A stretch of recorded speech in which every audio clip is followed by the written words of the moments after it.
Welcome to Creating a Family. Talk about foster, adoptive, and kinship care. I'm Dawn Davenport. I am the host of this show as well as the director of the nonprofit creatingafamily.org. Today we're going to be talking about parenting the challenging child while maintaining attachment. We'll be speaking with Tina Feigl. She is the Director of Family Engagement at Anew Family Services and the founder of the Center for the Challenging Child, where she shares techniques to transform challenging behavior in children of all ages. She works with parents from all over the country and is the author of the book, Present Moment Parenting, the Guide to a Peaceful Life with Your Intense Child. Welcome, Tina. I'm so glad to have you. Thank you, Don. It's just wonderful to join you today. So let's start by saying, what makes some kids more intense, more challenging? Well, there are a variety of ways that kids can become challenging. Within the foster, adopt, kinship world, most of the time we can attribute some of the challenges to trauma. And that means trauma before they were removed, whatever led up to the removal from their home, and then the trauma of changing to a new world where they have left behind their home, their family, sometimes their siblings, sometimes not, their parents or parent, their music, their food, their neighborhood, their school, their church or community, faith community that they belonged to. Their best friend. Their best friend, everything is lost. The smells, and whether there's a pet there or not, and have they left a pet behind? I mean, it's just everything. So it's like they've landed on another planet. They have no choice about it. If we as adults make that kind of change, most of the time we choose to do that. But they're children, they're traumatized, and they have had no choice. To your list, which was a great one, let me also throw in exposure to alcohol and other substances in pregnancy can change the structure of the brain and make these kids very often more challenging. Absolutely that. And they may have already come with learning disabilities or ADHD, which almost every child in the system ends up being diagnosed with ADHD, autism. They're just a wide variety of things that could have been there before, as you're talking about with exposure during pregnancy to alcohol and drugs. Absolutely. And I'm curious to see if you would agree with this. I just think that there are some children who are temperamentally, regardless of trauma, are just more challenging. And they may either have a shorter fuse or they're just more intense by nature, because we certainly know that there are people with children by birth who've never experienced trauma or not significant trauma, perhaps, that are still would be classified as intense kids and challenging. Do you agree with the temperament theory here? I do. And you know what I often find, which people don't think about, but I want to just highlight this, is that oftentimes those children with those challenging temperaments are very sensitive. I think yes. And sometimes they're sensitive because they have sensory processing issues, where when they hear a sound, it's 3 times louder to them than it is to us. Or visually, they might just be really sensitive to bright light, or like even fluorescent lighting in a classroom appears to be flashing to children who have visual sensitivities. They might not like to be touched. They might not be able to stand their food, the smell of the food, the taste, the texture of the food. Texture, yeah. And the tags in their clothes and their lines in their socks might drive them crazy, and they can't wear jeans. They just have to wear sweatpants, it's just, so those things can make kids appear to be quote unquote challenging when really what it is sensitive. And then the other one is that I made up, besides the 5 senses that we're talking about, is interpersonal sensitivity. What do you mean by that? They're very sensitive to what other people say and do, more than the average person. And this can come from having a parent that isn't predictable. And so they are really tuned in to every motion and every word and every tone of voice to the foster or adoptive or kinship parents who are taking care of the kids, because they have to be on high alert all the time. Yeah. And Yeah. so that sensitivity comes as a natural defense. Yeah. That makes perfectly good sense. That was a survival technique for them. Absolutely. Let me throw out another one that I've thought about a lot. I use the term, I think I've read it somewhere a long time ago, goodness of fit. And it's with some children who would not be challenging for one parent are challenging for another parent because the fit is not a natural one for the temperament, personality, or whatever. I use as an example one of my children who is extremely high energy. I am very high energy. This child was not challenging for me. I got this kid. I mean, this kid is me. I mean, I've had a lot of this kid is similar to me. It was a very easy kid for me. And yet I do know that there were teachers who found him extremely challenging because he talked all the time. He was moving constantly. And I've had other parents say that kid would drive me up the wall. And it was so funny when the first one said it to me because I thought, really? That's not the one that drives me up the wall. Trust me, I got a few others, but that's not the one. And I think it could go the other way where, and I have kids who it might be the other way where that the fit is not as perfect or it's not as easy. And I think it's such a powerful thing for parents to realize because we have control over that. And once we realize it, once we say, wait a minute, this is not really that challenging of a child. It just doesn't fit with me. So I can change that. I'm aware of that, and then I can make changes. What do you think about that, what I call the goodness of fit? Well, I agree with you completely. And that's why I coach parents, Yeah, good point. and we can actually change the way we see. So, what I offer when I coach parents is insight into where this behavior is coming from. With that insight, we can stop labeling the child challenging and start to realize that he or she is being challenged. Yes, good point. That and the other thing I think of sometimes is that if you think the child's a challenge to you, what are they? They're a challenge to themselves as well. To not fit in this world, to know that the people in your environment that you drive them a little crazy, that's a lousy place to be. It is. It's really hard, especially when trauma has come into the mix. Yes. It's all about survival. And I'm going to explain that as we go here about how the brain reacts. I'm very physiologically oriented when I coach.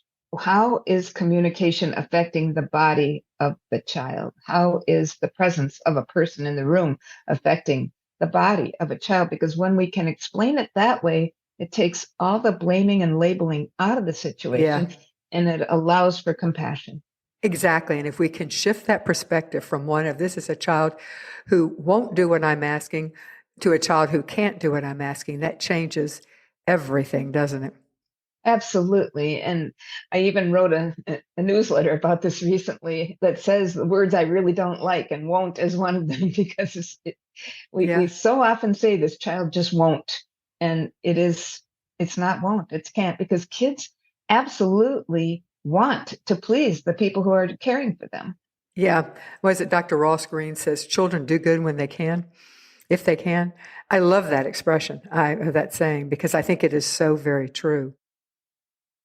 Isn't this conversation fantastic? I am learning a lot and really enjoying it. If you are too, you'll be happy to hear about 12 free courses we offer at bit.ly/JBF support. These come from our sponsorship of the Jockey Being Family Foundation. Again, you can check them out at bit.ly/JBF support. Well, why don't we go into talking about the impact of trauma on the brain and how that affects children, since that's what, I know you work with Yes. your parents on. Yeah. So what I like to explain to parents is right near the brainstem. The brainstem is where all the automatic stuff happens in our bodies, the things we don't have to think about to survive. For instance, breathing, heart pumping, digestion, eye blinking, all those things that keep our bodies functioning, but we don't have to make a decision about them, right? Yeah, And we thank don't have to goodness. pay attention. Thank goodness, right? So that's survival. And then right above the brainstem is a walnut-sized organ called the amygdala. And it too is very involved in the survival of the human being, adults and children alike. And amygdalas are the threat alarm, always scanning the environment for emotional and physical safety. So when you have had an experience of trauma, either before the removal, which all kids usually have, and then at the removal time, and then being placed on a different planet, the amygdala is firing, constantly saying danger, danger, danger, danger. And it also says to the child, if these adults who are responsible for your survival see you, you're going to survive. If they don't see you, get their attention. Mm-hmm. Do whatever it takes to get their attention. And so when we see children acting out, what they're actually doing is calling for survival. They're saying, see me, see me, see me, or I'm not going to survive. Mm-hmm. If you see me, I will. So if we actively see the children in this present moment with whatever challenge they are experiencing, by using what I call reflective listening, by just connecting with that child, strengthening the bond, the attachment to the child by connecting when the child is upset, then the amygdala calms down, and the other part of the brain, called the prefrontal cortex, which is right behind the forehead and is where all the logic and the reasoning and the planning ahead and the organization live, can come online. Now, the amygdala and the prefrontal cortex are neighbors in the same skull, but they never speak to each other and they never operate at the same time. Hmm. So when you're in survival mode and danger mode, your frontal lobe is off circuit. Right. It's turned off completely. So the only way to gain cooperation and to connect with children is to calm that amygdala first by reflecting what's occurring right now. So an example would be, you're really upset because this is the first time you've ever been to this house and you don't know anybody, and everything about the way it smells and looks is completely new to you. I see it. I see. Mm-hmm. That's an example of reflective listening. Yeah. Let's give me an example of reflective listening. Let's say the child is, you're in a grocery store and your 8-year-old wants some, I don't know, Skittles or whatever, and you say no to the Skittles and she loses it. You're really upset right now because you really wanted those Skittles. You really wish we could have Skittles every time we come to the grocery store. Mm-hmm. Now, this is not agreeing with her and it's not condoning anything. It is simply seeing her to calm that amygdala so that her rational part of the brain can come online and that, so she can feel seen and heard. So she's assured of survival because she's seen and heard by her caretaker. Mm-hmm. So parents often parent the way they were parented. How do we overcome this? Because it's our fallback, it's our default. Most of the time, our default isn't working. So I asked the Dr. Phil question, how's that working for you? Yeah, yeah. And it's simply not working. And once I ask that question, is it getting you what you want? Because I am your coach. And as your coach, I want you to have what you want, which is a peaceful life with your child. So I engage them in that conversation. They realize then they get insight into the fact that the old stuff isn't working. And then I say, can I offer you something that will work? And they say, sure. And then, Please. yeah. And then I talk about how the brain is responding, how the amygdala is the threat alarm, and the child cannot hear any logic while it's firing. And the other thing about the amygdala is that it forgets to stop firing. So people are often confused when the child is in a safe home and they've got food and a roof over their head and clothing and two parents who care about them, or one parent who cares about them, and some siblings they never had before who could support them, and maybe a pet. Why are they still acting up when they're so safe here? Well, the amygdala forgets to stop firing. It doesn't know how to feel the safety when it's unfamiliar. And so it's just sort of like maple trees. They drop a bazillion seed pods, those helicopter-y things, more than they need to propagate the species Uh-huh. maple tree. The amygdala overdoes its job to guarantee the survival of the child. Mm-hmm. So it just doesn't stop just simply because the child is placed in a safe home. So what we do is reflectively listen to that child to build the trust, to create the attachment. And it is amazing how quickly it works. Interesting. And it's just something a lot of people don't know about, right? Have you subscribed yet to our free monthly newsletter? If you go to bit.ly/CAF guide, you'll get our free Parenting a Child Exposed to Trauma. It's our way of saying thank you for subscribing. In this guide, you will find evidence-based information and practical tips to help you parent your child. The guide goes well with today's content, to put it mildly. Plus, you get regular evidence-based creating a family resources delivered to your inbox monthly. So check it out at bit.ly/CAF,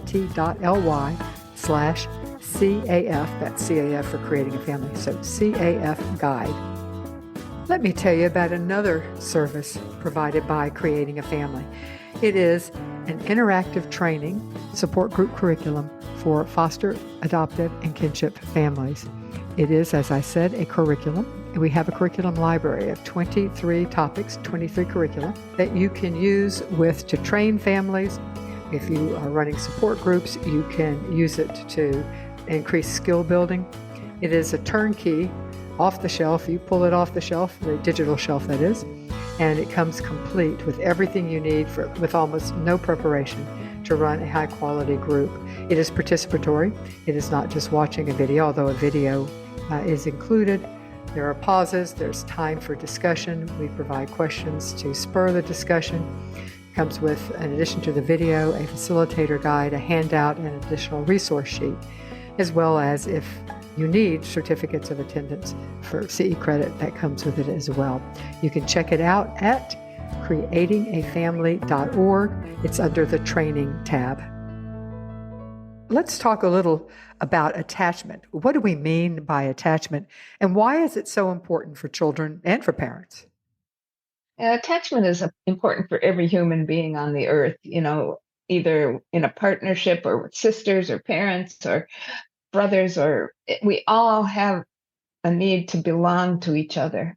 And attachment can be severely interfered with when the parents are on drugs and they're unpredictable, or they simply have mental health issues and they don't know how to attach because nobody ever attached with them. Yeah. So I'm talking about bio parents. And then why is attachment so important? It's because of that survival, and because the whole future of the child's relationships stems on a secure attachment. Mm-hmm. So it can be disorganized. It can be disorganized is a good overall term for attachments that don't work. So what we want to do is just help all parents, even biological parents who are reunifying with their children, learn how to do the attachment. And one of the main ways we do that is to help them get in the child's world and reflect what's going on. You say, I believe this is in the book, Present Moment Parenting. Parent the child in front of you in the present moment, not the one that did whatever it was yesterday or the one that you fear will do whatever it is in the future. I think that is powerful. Thank you. What I often say to parents is, you are looking for a positive future for this child. And we are very future oriented as an American society, by the way, Mm-hmm. which gets us in trouble. Actually, it doesn't serve us, because we're so thinking, this kid can't grow up at 8 years old, like thinking he can talk to adults like that. No way. I got to stop it right now. And that does not get us what we want. It does not get a positive future. What gets a positive future is a bunch of very powerful, connected present moments, one right after another, connecting with the child in the present moment, doing it again, doing it again. That assures the positive future. I also think that I'm not alone. I think many parents, when we start projecting what the child is doing now into the future, it scares us. We love this child. We want better for this child. So we're responding on fear And it's a tendency to overreact because, oh my God, they cannot be doing this when they go to high school. Or if they're still doing this, they'll never leave my basement, or, whatever. They'll never be gainfully employed. Or even something, shorter term. I won't be able to, they're going to get kicked out of preschool or whatever. So I think that it keeps us from spinning into the fear mode as well. Exactly. There are only two things, love and fear. When it comes right down to it, the main emotions in the world are love and fear. And all the other emotions kind of stem from those things. And so if we feel anxious about the future, just reminding ourselves that we don't have the future. It's not here yet. The past is gone. We can't go back and do anything about it. The It's future's done, not right. here, right? Yeah. So what do we have? We have this present moment in which to create a powerful connecting experience with this child. And when we have repeated experiences of that with the child, that assures the positive future. Because you're launching a child into the world who feels seen and heard, which is a much more capable child than one who doesn't feel seen and heard. Mm-hmm. Well, let's start. You have 10 tenets or 10 parenting tenets. What are they? And then elaborate on what they are and how they would be relevant to parents who are parenting adoptive, foster, or kin children. Attunement and attachment in the present moment is vital for a healthy parent-child relationship. And what attunement means is, I see you. I'm understanding what it is that's happening in your world right now. And that's an example of that, or a technique for doing that is the reflective listening. Reflect Absolutely. back to the child what you are seeing and what you anticipate that the child is feeling at this moment. Yeah. And then there are other ways to do it too. I have something called heartfelt appreciation that I teach parents to do as well. And that is I feel because. Now, this does not make the child responsible for the adult's feelings. A lot of people say, oh, we don't want that. What we want them to do is to understand that what they do has an effect on the people around them. That's all. And so when you speak so nicely to your brother, I feel on top of the world because it just shows me what a powerful big brother you know how to be. Now, does it need to be always the positive? You don't want to say, when you say you hate what I fixed for dinner, it hurts my feelings. That would No, be, so where it's only the positive. It's it's showing the only the appreciation. positive. When Yes. you thank me for having fixed your favorite meal, it makes me feel appreciated. Yes, Okay. because it shows me. You want to put the because it shows me that you really know how to say nice things to people. So we So want to put because it shows me is an important part of that. Okay. yeah, yeah, yeah. So number two is the overarching goal of every child is to feel lovable, and this refers to the amygdala firing. Danger, danger, danger. If you're not being seen, the child must feel lovable in order to feel like he or she is going to survive. And that's powerful because our more challenging, intense kids are often the ones who don't feel lovable because their behavior is such that the adults in their world are frustrated or avoiding them or hoping that this child doesn't get put in my class, and so that's the message they're getting. So they don't feel lovable because often that the adults are sending that message to them that they are not. Right. And the child who's acting the least lovable in the moment is the one who needs the most love in this moment. Yeah, interesting. Uh-huh. That's a powerful statement. So what is your third tenet? With every interaction, parents are either pushing their children away or drawing them near. That makes sense. And again, these challenging kids are being pushed away oftentimes. Yes. Creating more challenging kids, more Yeah. Yeah. increasingly challenging kids because their sense of safety with their adults is interfered with. And they Mm-hmm. cannot behave well unless they feel safe. That's just the bottom line. You're not going Mm-hmm. to see good behavior unless a child feels safe. And when they feel safe, you're going to see behavior that you never dreamed was possible. Mm-hmm. And we're going to put these tenets, by the way, to work in practice with some typical challenging situations.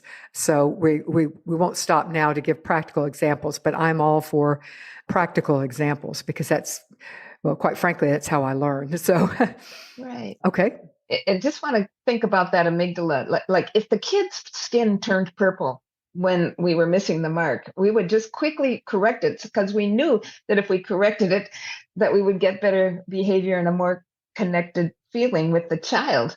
But we can't see the amygdala, and we can't see the prefrontal cortex. And so we operate as if something's occurring is not occurring. Right? Yeah. All right. I think are we going on 4 or 5? 4. Okay. Staying in the present moment reduces parents' fear of past or future behaviors.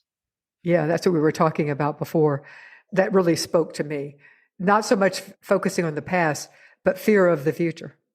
Exactly. Mm-hmm. And anxiety on the part of the parents is fear of the future. Sure. Fear of the bad things. And that's a form of fear. As I said, there's only two things, love and fear. And if the child is already anxious and then the parent is also anxious, then you've just got this tornado of anxiety that doesn't get you anywhere. It just spins you like a tornado. Yeah. Yeah. And that's not helpful for anybody.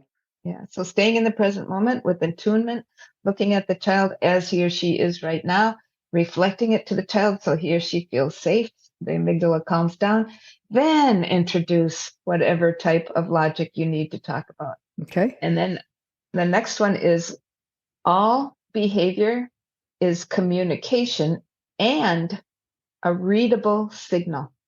So we've heard all behavior is communication probably many times in our Right. lives. Mm-hmm. But I added and a readable signal because that puts the adult in active mode. Like, okay, I'm getting a signal, now I respond. Mm-hmm. And it's my responsibility to read it. Exactly. Yeah, this for our audience, we often will talk about look at the need behind the behavior. And this is another way of saying that. Your child's behavior is sending you a signal, sending you a message that this is what I need.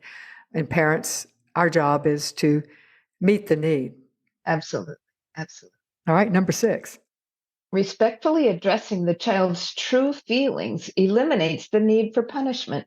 So I'm not a fan of punishment or consequences, even because when we know the child's true feelings and we connect with them, we have relieved the child of that feeling of separation. We've built in safety and we don't have to punish them for anything. We get the insight as to where the behavior came from and we just work with them in improvement rather than a punishment. And so what I often say is see him to free him. So I'm trying, let's put that, I know we're going to talk about putting practical examples, but in this one, let's say brother pushes his sister down and then destroys her doll. So let's put that last one into seeing him means you don't need to, I wouldn't say punish, but the consequences of your action. So let's put that into practice. Give me an example of how that would play out. Okay, so typically the consequences would be you go to your room until you can treat your sister nicely. Look at this girl. She's hurt. She's crying. Can't you see? You go to your room because that's a consequence, right? You have really hurt her. We don't want to deal in that because that's giving a ton of energy to the thing we don't want. And with heartfelt appreciation, we give a ton of energy to the things we do want. So we'll see more of them.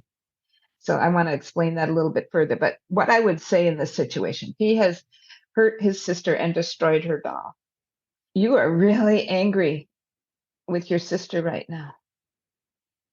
You thought that hurting her would be the answer to your anger. You thought that wrecking her doll would really let her know how angry you were with her.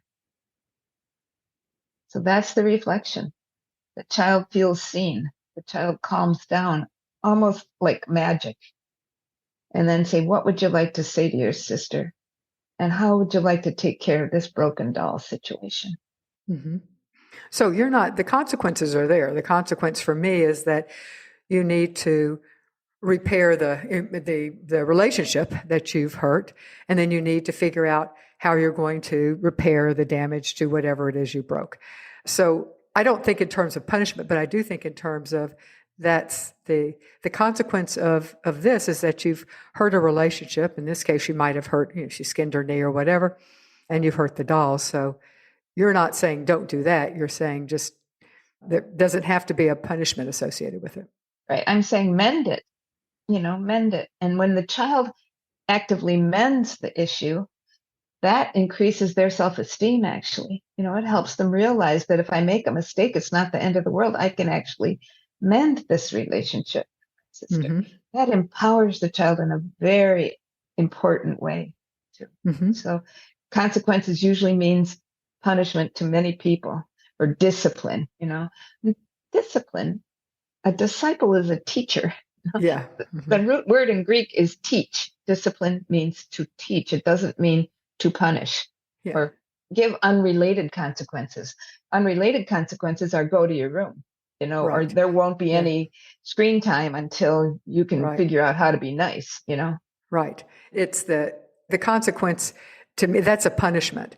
A consequence is a natural thing that happens as a result of what you have done. Right. And how to fix it is always included in that. Mm-hmm. Exactly. Yeah. Okay. Number 7. The child's body is affected by emotional input from the parent. So as I explained about, when we talk to the child, we can calm the amygdala and bring the prefrontal cortex online. Another part of the body that I like to talk about is the heart. HeartMath Institute did research that showed that people's hearts are responsive to emotional input. They actually hooked people up to EKG machines and gave them emotional input. And they found that the nature of the heartbeat does change with emotional input. They also found out that the heart was sending messages to the brain as a result of this emotional input. So we get to choose whether we send messages heart to brain that say, I'm not a good kid. I can never do the right thing. These people don't like me. I don't belong here. Or we can send messages to the brain through the heart. Wow, they appreciate me. Wow, they don't come down hard on me when I make a mistake. Wow, I'm part of this family. We want to strengthen those neural pathways, heart to brain, by repetition, which is what all learning is, strengthening neural pathways through repetition. We want to teach that heart to tell the brain, I'm a good kid. Mm-hmm. Because if we believe we're a good kid, we are a good kid. Exactly. Yeah. So what's number 8? The greatest human need is to be needed. What do you mean by that? Well, for all kids and people of all ages, if you have a purpose, that fulfills a huge human need. First, you have to feel safe, and then to be needed really lifts the child. So we're going to have company for dinner on Saturday night, and we need somebody to make the placemats, and you're the great artist. So if I get these placemats that you can draw on, would you be the one who make the placemats for us? And then you just watch that child just glow. Mm-hmm. And then you get all kinds of unexpected cooperation out of that child. Mm-hmm. Mm-hmm. It's the same as adults. If we feel valued in our workplace, we perform much better than if we don't feel valued in our workplace. Mm-hmm. We feel valued in our home, we perform much better than if we don't, or in our friendships. If somebody really shows us caring, draws us to them, then we're just better people. And that's the same as it is for 4-year-olds. If you ever see 4-year-olds, they're like all about the industrialness of, they want to learn how to mop the kitchen floor, and they want to learn how to empty the garbage. And, they want to learn how the vacuum cleaner works and everything.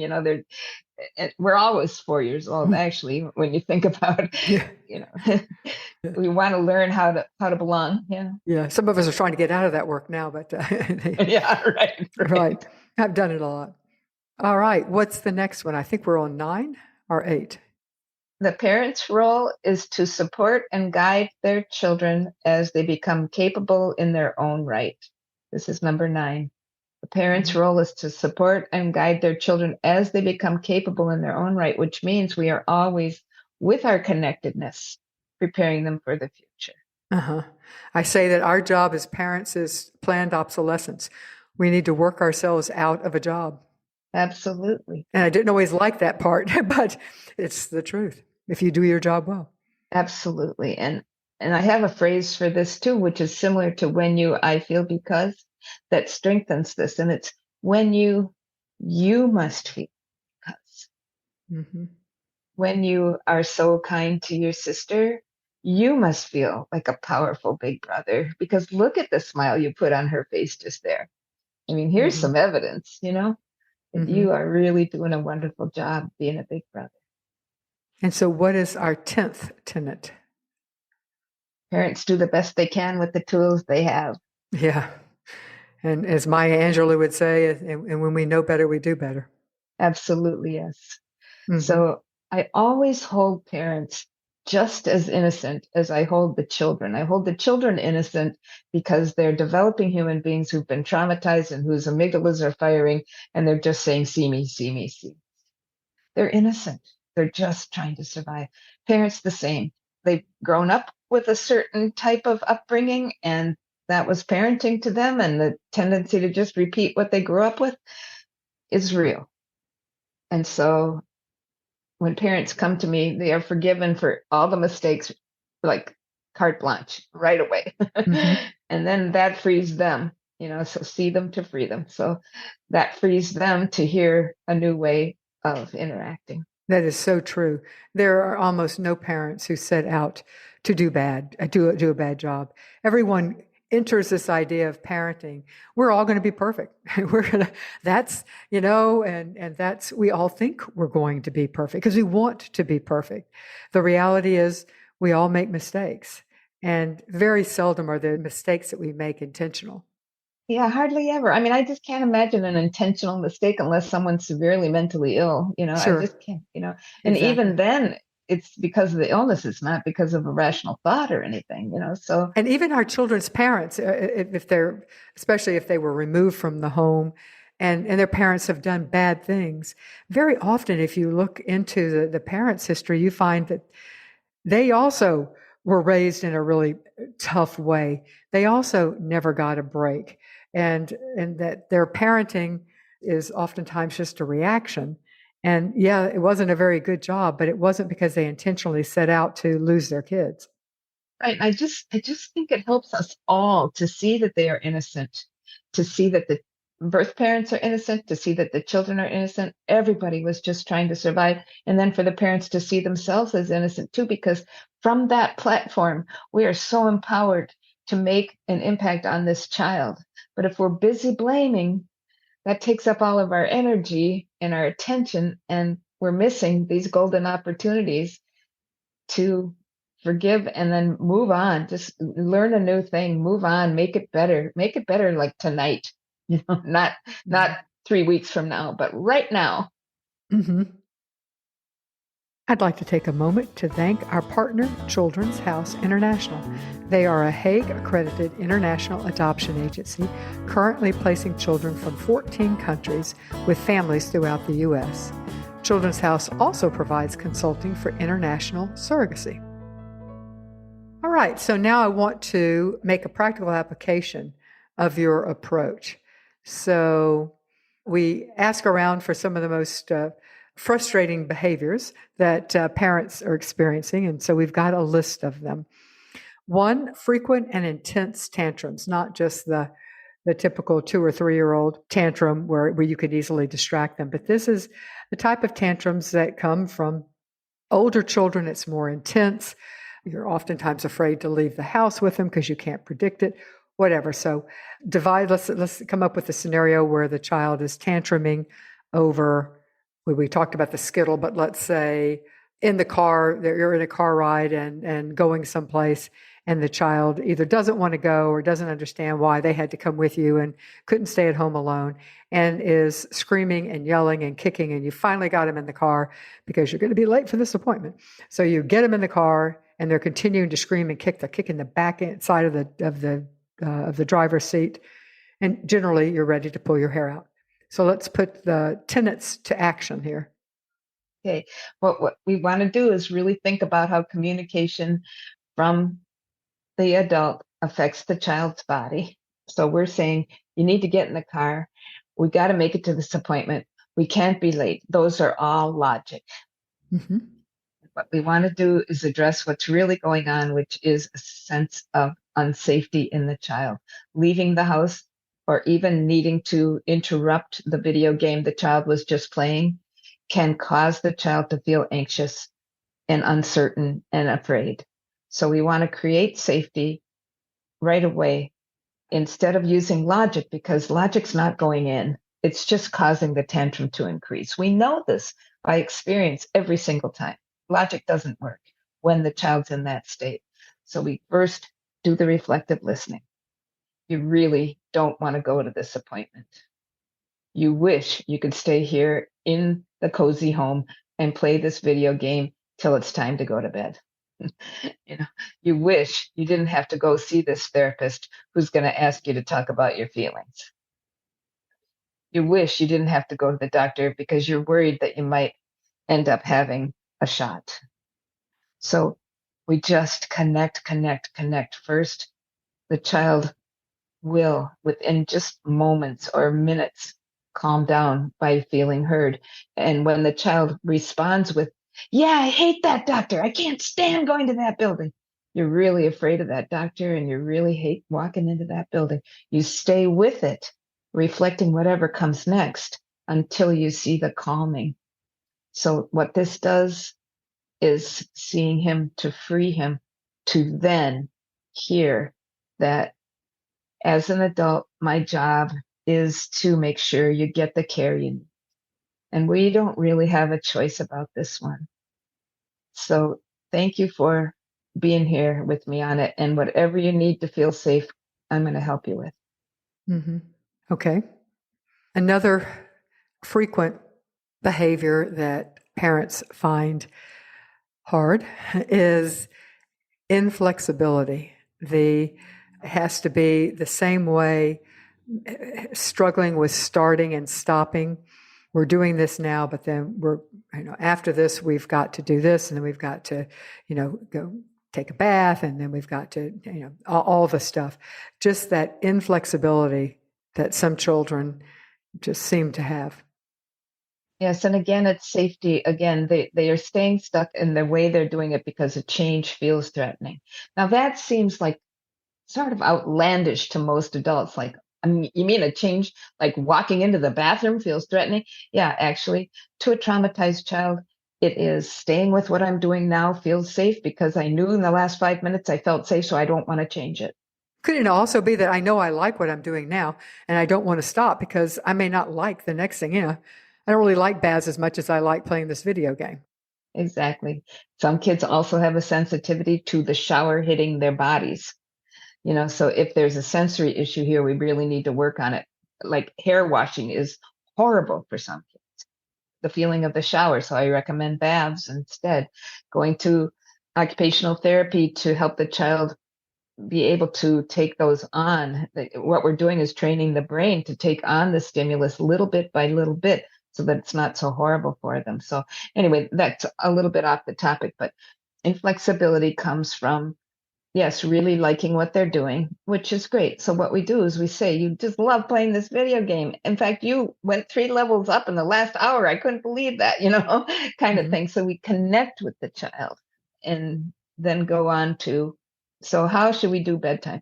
I often encourage people to have a family meeting about the routine things where we sit in a circle and the kids are in charge of where the meeting takes place. The kids are in charge of when. If the parents can be flexible with it, the kids are in charge of the snack during the meeting and the candle that they light to create some ceremony, which shows it's important. And music in the background, if they want music in the background, so that they're on top of it. And then we're including the kids in collaborative decision making, which is, okay, kids, we seem to be having a problem with bedtime. I say it's time for bed. Then there's ignoring. And then I say it louder. And then there's jumping on the bed. And then I say it louder, and then there's playing with the dog. And then I say it louder, and I'm pretty much yelling. And then you yell back at me, and we end up furious. And we go to bed every single night. Do you think we could do it without the fighting and the yelling? How could we do it, kids? And then we put it in the hands of the kids. And then they offer suggestions. And then you write them down as the adult, and you go, "Whoa, that's a great one. I never even would have thought of that one." Mm-hmm. And really engage them in solving the problem. But that's not enough. Then they have to feel their bodies actually doing it. So I encourage parents to practice the plan that the kids came up with on Saturday afternoon. We're just going to pretend going to bed. And Mm-hmm. so we're all going to get our jammies on. We're all going to brush our teeth. We're all going to go to the bathroom. We're all going to, whatever we do, read a book, get settled.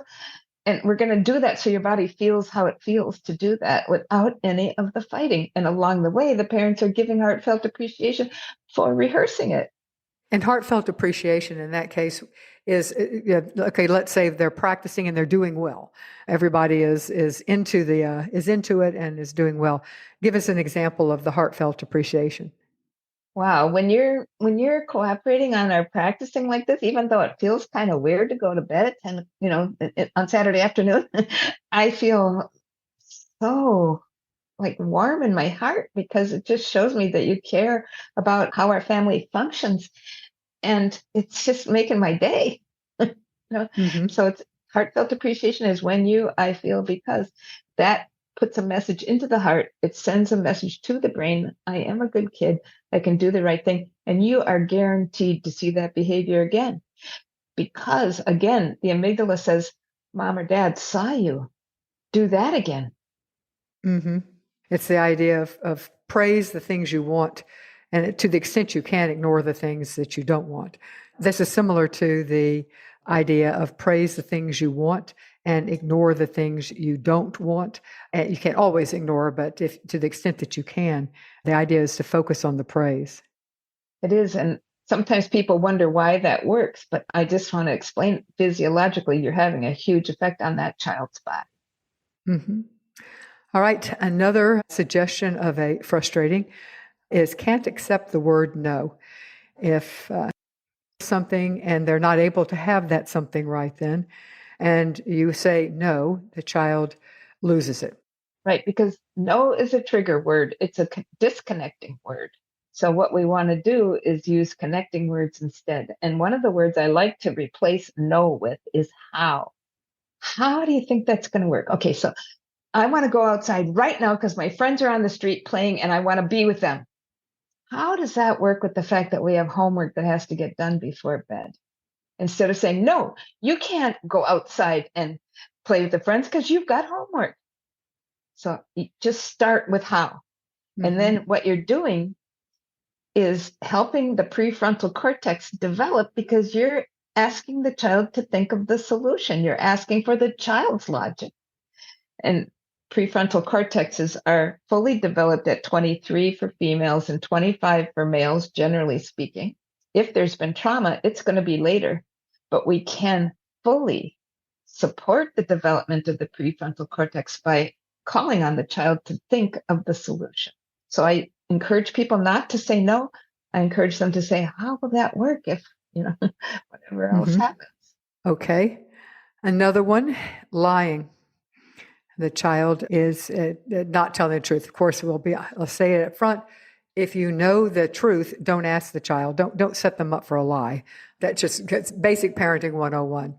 But there are other examples where you're not setting the child up and the child is lying to you. And that's a hard one that gets into the future. I will say for myself that the natural consequence of lying is loss of trust. And that's a very hard one for children to understand. And lying for me it's a hard one because it's the thought of, oh my God, if they continue this, I'm trying to raise a moral human being here. And if they're lying there, what if they're lying, they're going to continue to do that. They're going to be, that type of thing. That's one that's easy for, I think a lot of us to spin into the future. Yeah, it really is. Lying is a huge trigger for adults. Absolutely. What the amygdala has learned about lying is that it got a lot of attention. So it said, do that again. It doesn't discriminate between positive attention and negative attention. So if it gets attention, it just says, try that one more time because you got their attention, which means you're going to survive. I don't care how positive or negative, you're going to survive. So with lying, I would say simply this. Remember on Thursday when you told me that you were out with your girlfriends, but you actually were with that boy? You might wonder how I knew. I knew because Margaret told me all about it, that she saw you at the park with them. And so, honey, I just want you to know that I understand that lying feels like you get out of trouble in this moment.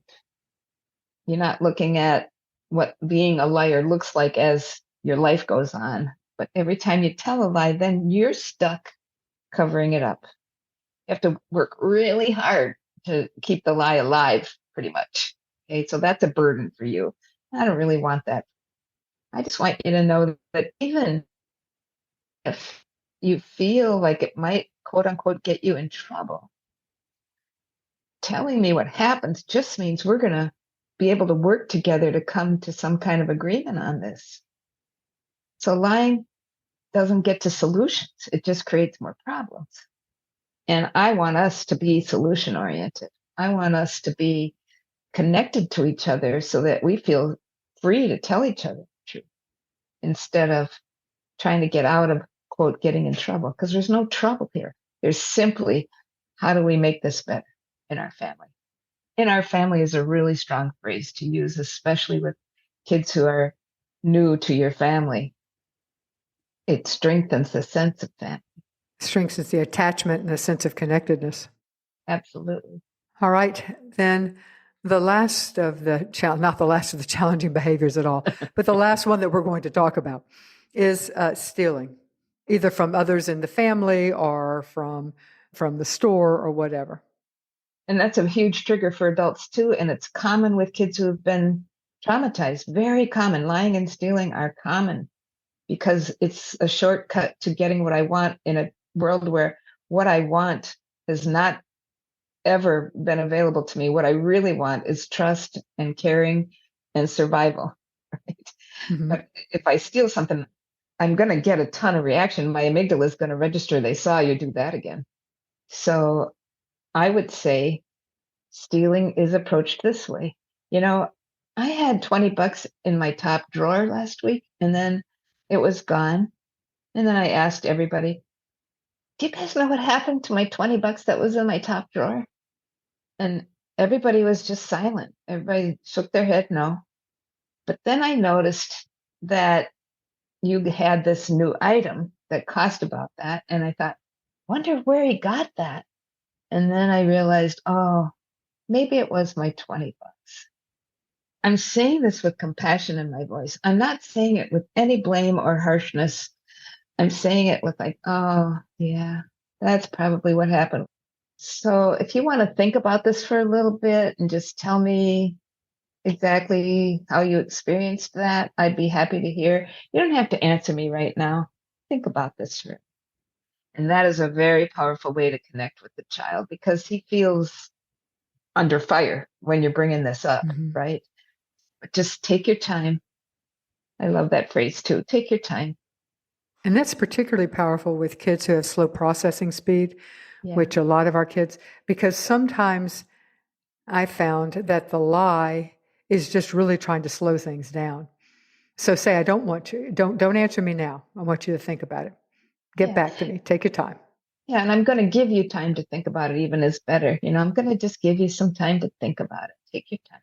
I mean, who in the world says take your time to children these days? It's always hurry up, come on, we got to go, we got to go, we got to do this, we got to get that done, we got to get in bed, we got to, you know, and it's like, nobody says take your time, and children's timing is just so different from adults, especially when there's a task at hand, you know, or a truth being revealed.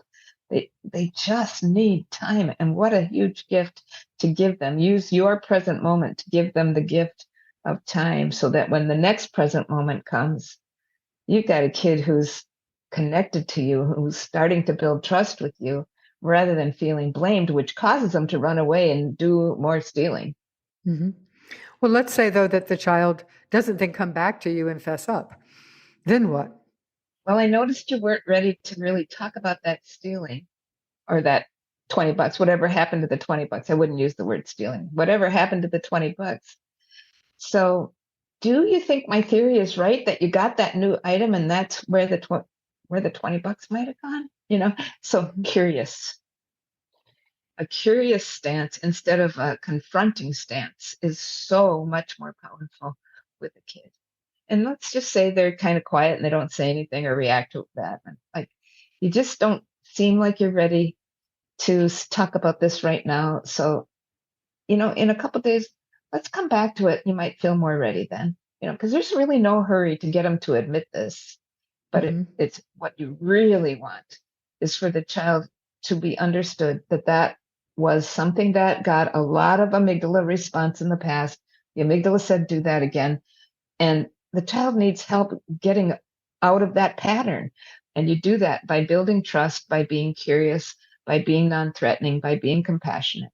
Because when a child has stolen, this is a signal. I'm in pain. And so we wouldn't take a child who has a huge gash on their leg and say, now admit that you just fell off that ladder on purpose and crushed your leg like that. We wouldn't do that. But we do that with the unseen parts of the brain. If once the child, let's follow this example. Let's say they eventually said something and you find out that, let's say they do eventually say, yeah, I saw it. I didn't know it was yours. And I figured it was just there. And yeah, it's not a big deal. Yeah, I would reflect that. You didn't know it was mine, even though it was in my dresser drawer, and you thought it wasn't a very big deal. I would just reflect that. So he feels seen and heard. And then wait. A really wonderful thing after reflective listening is the pause. Give the child time to take in, I've just been seen. I've just been heard. Now I can release. See him to free him. If you want to free him, see him first. And then do you move into the collaborative problem solving? How are we going to repay me? Exactly. How are we going to make up for this? Because making up for it is a gift to the child. It's not a punishment. It's a gift. Sure. If I make a mistake, I can make up for it. Oh, that's something I didn't ever realize before. So, yeah, how would you like to earn that $20 back? Whatever it is. And how, again, the word how, collaborative decision making. Let's work together to make this better. You have a kid then whose increase in happiness and collaboration and cooperation just goes through the roof in a way that is extremely surprising to many parents. Interesting. Thank you. Thank you so much. This has been great. Tina Feigl, author of Present Moment Parenting and the Director of Family Engagement and New Family Services and the Center for the Challenging Child. Thank you so much, Tina, for being with us today.